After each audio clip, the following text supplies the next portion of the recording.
Ode to the West Wind by Percy Bysshe Shelley.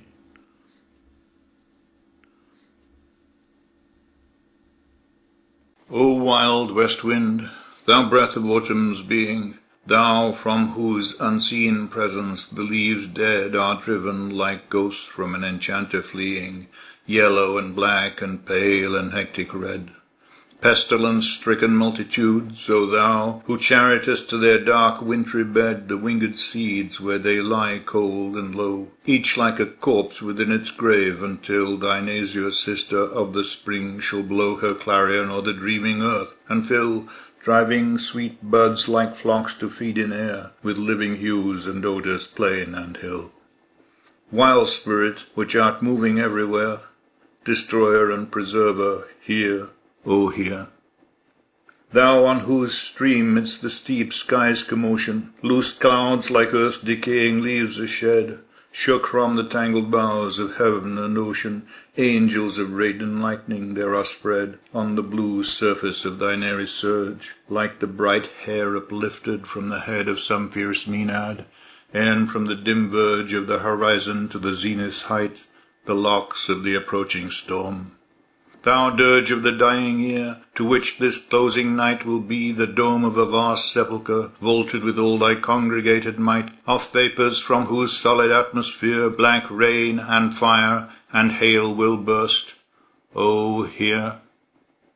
Thou who didst waken from his summer dreams, the blue Mediterranean where he lay, lulled by the coil of his crystalline streams, beside a pumice isle in Bai's bay, and saw in sleep all palaces and towers, quivering within the waves' intenser day, all overgrown with azure moss and flowers, so sweet the sense faints picturing them.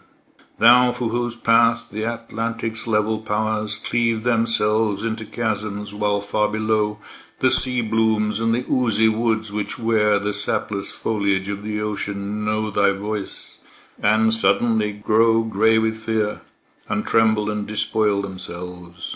O hear. If I were a dead leaf thou mightest bear, if I were a swift cloud to fly with thee, a wave to pant beneath thy power and share the impulse of thy strength, only less free than thou, O uncontrollable. If even I were as in my boyhood and could be the comrade of thy wanderings over heaven, and then, when to outstrip thy skyey speed scarce seemed a vision, I would ne'er have striven, and thus with thee in prayer in my sore need. O lift me as a wave, a leaf, a cloud. I fall upon the thorns of life, I bleed. A heavy weight of hours has chained and bowed one too like thee, tameless and swift and proud. Make me thy lyre, even as the forest is. What if my leaves are falling like its own? The tumult of thy mighty harmonies will take from both a deep autumnal tone, sweet though in sadness. Be thou, spirit fierce, my spirit, be thou me, impetuous one.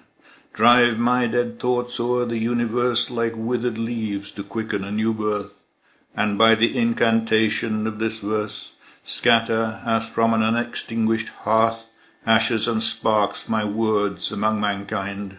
Be through my lips to unawakened earth the trumpet of a prophecy. O wind, if winter comes, can spring be far behind?